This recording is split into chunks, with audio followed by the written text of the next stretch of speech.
अस्सलाम वालेकुम जी। कैसे हैं आप लोग? अच्छा जी, हम चैप्टर नंबर 5 की बात कर रहे थे, फंक्शंस के बारे में। तो उसी सिलसिले को जारी रखते हैं। हमने लास्ट टाइम जो प्रोग्राम देखा था लास्ट वीडियो में, let me open that was about the function 1.c, this was the program. अच्छा जी, ये प्रोग्राम हमने लिखा था और इसमें हमने यहाँ वॉइड लिखा हुआ था। तो मैंने ये बात की थी कि फ़िलहाल इसको वॉइड रहने दें और एज इट इज़ चलने दें।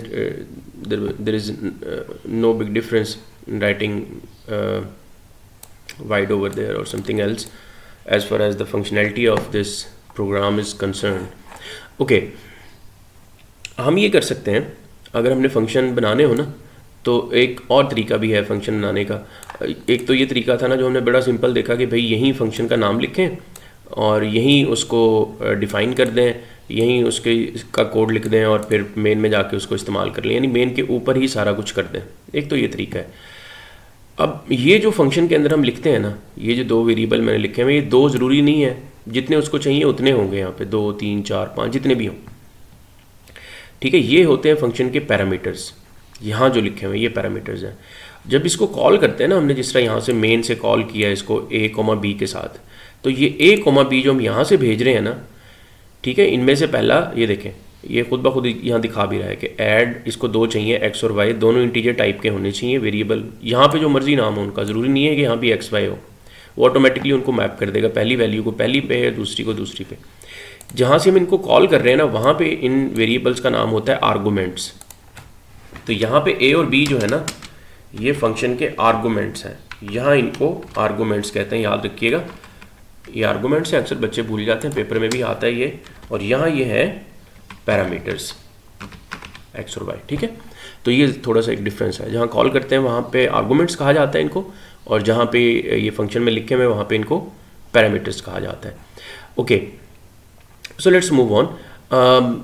एक और तरीका ये है फंक्शन लिखने का कि भाई ये सब कुछ यहाँ से मिटा दें, यहाँ ऊपर सिर्फ फंक्शन का नाम बता दें आप, ठीक है। फंक्शन को यहाँ पे डिक्लेयर कर दें बस कि भाई ये फंक्शन है मेरा, और इसका कोड कहाँ लिखें?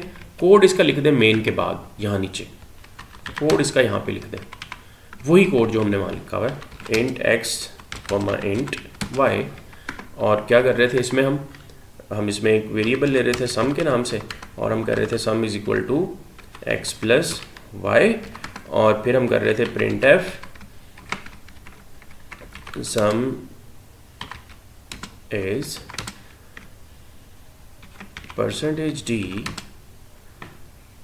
Comma sum. ओके, यहाँ पे सिर्फ इसको ना डिक्लेयर करना होता है मेन के ऊपर, और इसका जो डेफिनेशन है, इसकी जो कोड है इसका, वो नीचे लिख दें अलहदा से मेन के नीचे। ये भी तरीका ठीक है। तो either you can do that way जो हम पहले कर रहे थे, यहीं पे इसका कोड लिख दें नीचे, वो भी ठीक है। लेकिन जो प्रोफेशनल तरीका ना, वो ये है कि फंक्शन के नाम सारे ऊपर लिखे हों कि मैंने ये फंक्शन यूज़ किए हैं, लेकिन उनके कोड मेन के नीचे लिखे हों। लेकिन मेन के ऊपर बताना ज़रूरी है कि मैंने ये फंक्शन कहीं यूज़ किया हुआ है। अगर आप ये वाली लाइन नहीं लिखेंगे तो ये प्रोग्राम चलेगा नहीं। देखें, अब हम इसको चलाते हैं, दिस इज़ वर्किंग फाइन, कोई फ़र्क नहीं है इसके काम में, उसी तरह काम कर रहा है जिस तरह पहले कर रहा था, बस हमने ज़रा लिखने के तरीके को थोड़ा सा बदल दिया। It is still working in the same way. Okay, अगर हम ये वाली लाइन नहीं लिखते, हम इस फंक्शन को यहाँ डिक्लेयर नहीं करते, और नीचे हमने हालांकि डिफाइन कर दिया हुआ है, तो what will happen, it is saying conflicting type for add, previous implicit declaration of add was here, so there is an ambiguity। इस प्रोग्राम में वार्निंग है, और अगर आप एक दो और फंक्शन इस तरह के बना लें तो ये फिर आपको एरर देना शुरू कर देगा। इसलिए यहाँ पे डिक्लेयर कर लें पहले, ताकि कंपाइलर को पता लग जाए कि इस नाम का फंक्शन नीचे मौजूद है, उसको तसल्ली रहे। तो मेन से जब भी कॉल हो ना, तो उसको पता हो पहले से कि भाई ये इस नाम का फंक्शन मैंने नीचे डिक्लेयर, यहाँ ऊपर डिक्लेयर किया हुआ है, तो उसकी डेफिनेशन नीचे होगी, ठीक है ना। तो इसलिए यहाँ पे इसको डिक्लेयर करना और नीचे डिफाइन करना, ये प्रोफेशनल वे होता है। आप बिगिनर हैं तो आप यहीं पे भी इसका कोड लिख देंगे, इस तरह हम अभी पीछे कर रहे थे, तो भी कोई मसला नहीं है, फ़िलहाल आपके लिए ठीक है। ओके, अगली चीज़ पे चलते हैं। I am removing this whole code. अब हम ज़रा ना इसी कोड को एक और तरीके से लिखते हैं। हम जो ऐड का फंक्शन है उसकी रिटर्न टाइप वॉइड लिख रहे थे, मैं यहाँ लिखने लगा हूँ इंट। देखें, हर फंक्शन का काम ये होता है कि वो खुद से कोई डिसीजंस नहीं लेता। अब ये डिज़ाइन की प्रॉब्लम है। आप जब ऑब्जेक्ट ओरिएंटेड प्रोग्रामिंग का कोर्स पढ़ेंगे ना बड़े होके, ठीक है, तो आपको फिर डिज़ाइनिंग के बारे में खासा समझाया जाएगा कि डिज़ाइनिंग होती क्या है, क्यों हम प्रोग्राम का डिज़ाइन ऐसे रखते हैं, उसके फ़ायदे क्या हैं, एडवांटेजेस क्या हैं। ओके, बट मैं थोड़ी सी बात समझाने की कोशिश करता हूँ वर्बली, कि जब भी हम कोई काम करते हैं तो जो हमारा मेन प्रोग्राम है ना, देखें, जो मेन प्रोग्राम है, जो मेन फंक्शन है, सारी जो फंक्शनैलिटी है वो उसके हाथ में होती है। वो कंट्रोल करता है कि कौन सी बात मैंने यूज़र को बतानी है और कौन सी बात नहीं बतानी। जो उसके सब मॉड्यूल हैं छोटे छोटे, वो खुद से जाके नहीं यूज़र को बताना शुरू कर देते कि भाई ये इन्फॉर्मेशन है आपके लिए, चलें जी ये स्क्रीन पे दिखा दो, ये स्क्रीन पे दिखा दो। ठीक है, इसकी मिसाल इस तरह से है कि एक ऑर्गेनाइजेशन है, ऑर्गेनाइजेशन में एक कम्युनिकेशन का एक लेट्स से एक टीवी चैनल है। अब टीवी चैनल में बहुत सारे लोग रिपोर्टिंग करते हैं, बहुत सारे लोग खबरें ढूंढ के लाते हैं और जर्नलिज्म करते हैं, लेकिन जो टीवी का होस्ट होता है ना, टीवी पे बैठा हुआ, खबरें सुनाता वही है, हर बंदा नहीं सुना रहा होता। तो अब बहुत सारे लोगों के पास बहुत सारी खबरें होंगी, तो वो टीवी पे कैमरा लगा के बैठ नहीं जाएंगे कि अच्छा भाई मुझे ये पता लगा है, मेरे पास ये अपडेट है तो मैं बता देता हूँ। नहीं, वो क्या करेगा, वो बताएगा होस्ट को, जाके रिपोर्ट देगा कि ये खबर है, ये इसके प्रूफ हैं, ये जनाब आप टीवी पे टेलीकास्ट कर दें, या अपने वो एडिटर को बताएगा जाके, अगर वो लिख के बताना चाह रहे हैं। तो फिर जाके वो खबर टेलीकास्ट होगी, लेकिन टेलीकास्ट करेगा कौन? ठीक है, जो भी उनका मैनेजर है वो डिसाइड करेगा कि टेलीकास्ट करनी है नहीं करनी, किसने करनी है। तो वो मैनेजर के पास जाएंगी सारी खबरें और फिर मैनेजर उनको टेलीकास्ट कर रहा होगा स्क्रीन के ऊपर। बिल्कुल इसी तरह से, इसी कॉन्सेप्ट को याद रखें। तो जो कुछ भी स्क्रीन पे दिखाना है वो कौन दिखाए स्क्रीन के ऊपर, प्रिंट एफ कौन करे, मेन फंक्शन करे, because main function is the manager of the program. ठीक है, मेन फंक्शन से प्रोग्राम शुरू होता है, मेन के कंट्रोल में होनी चाहिए सारी चीज़। फिर आप देखेंगे इसी तरह से जब क्लासेस की बात करेंगे ना, ऑब्जेक्ट ओरिएंटेड में, मैं बार बार ये लफ्ज़ बोल रहा हूँ, इससे परेशान ना होइएगा, ये जब बड़े होंगे तो पढ़ लेंगे।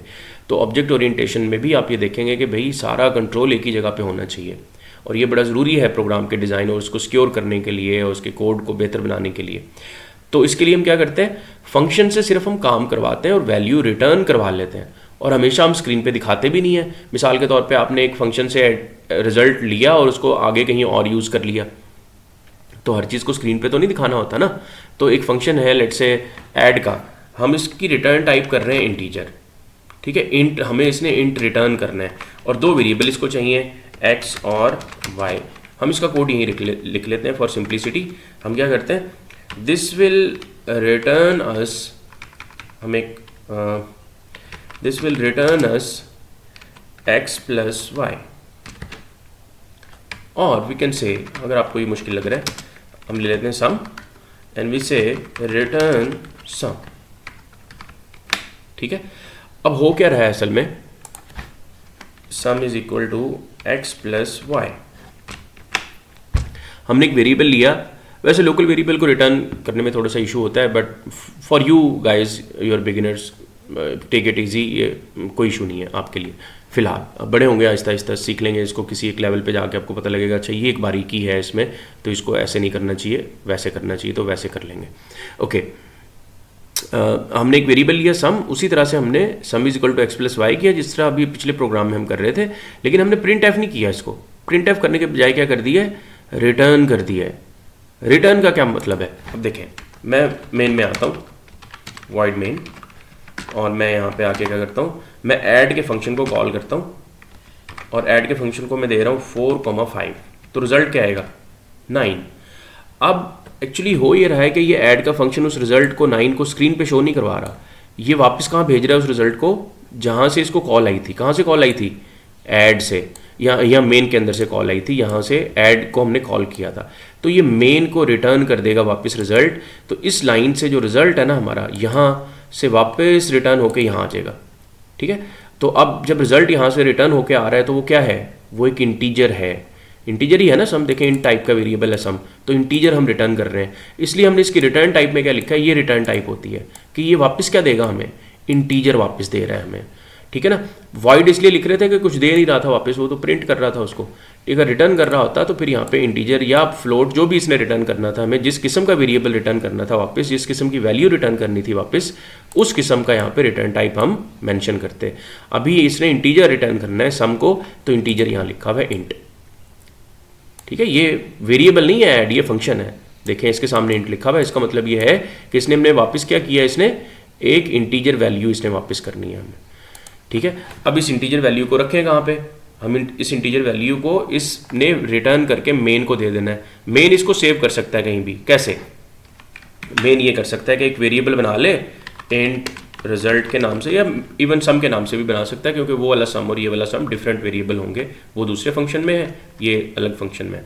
ओके, अब जो भी रिजल्ट होगा ना, जो सम ने रिटर्न किया होगा, ऐड से वो कहाँ आ जाएगा, ऐड उसको रिटर्न करके कहाँ रखेगा, यहाँ पे इस रिजल्ट के वेरिएबल में, ठीक है। और फिर इस रिजल्ट के वेरिएबल को हम स्क्रीन के ऊपर प्रिंट कर सकते हैं इजीली। प्रिंट एफ, देख ले 9 ही आएगा, इसमें भी वही होगा जो वहाँ पे हो रहा था, %g, रिजल्ट। तो यही काम जो वैसे हम कर रहे थे अभी भी वही हो रहा है, देख ले 9 ही है ये, ठीक है ना।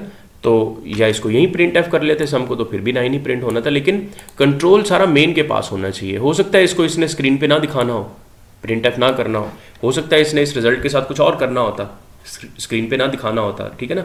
तो यही तरीका है, अगर हम यहीं प्रिंट एफ कर देते फिर तो वो स्क्रीन पे चला जाता, लेकिन अगर हमने वापस उस रिजल्ट को कहीं और इस्तेमाल करना है अगले फंक्शन में, मिसाल के तौर पे एक और फंक्शन है, हम उसको भेजना चाह रहे हैं रिजल्ट की वैल्यू, मैं कहता हूँ भाई रिजल्ट में ना, रिजल्ट का स्केयर ले लो, रिजल्ट इंटू रिजल्ट कर लो, कुछ ऐसी रिक्वायरमेंट है हमारी, ठीक है ना। तो फिर ये तो नहीं हो सकता था अगर हम इसको वहीं प्रिंट एफ कर देते, तो हमें वैल्यू वापस चाहिए थी ना मेन में, तो वो तभी मिल सकती थी हमें जब हम इसको रिटर्न करवाते फंक्शन के अंदर से। तो this is how the return statement works, ठीक है। I hope this make sense. अगली वीडियो में हम कुछ और प्रैक्टिस करेंगे। इस वीडियो में हमने देखा फंक्शन बनाने के तरीके क्या हैं। एक तो आप फंक्शन का कोड यहीं लिख सकते हैं, नीचे भी लिख सकते हैं यहाँ डिक्लेयर करके, और फिर रिटर्न क्यों करवाते हैं वैल्यू, ये हमने देख लिया। अगली वीडियो में हम 3-4 एग्जाम्पल्स और करेंगे ताकि हमें ये और क्लियर हो जाए। तब तक के लिए अल्लाह हाफिज़। कोई क्वेश्चन हो आपका ज़रूर पूछिएगा, और चैनल को सब्सक्राइब कर लें, अपने दोस्तों के साथ शेयर भी करें ताकि सब लोग सीख सकें इसको।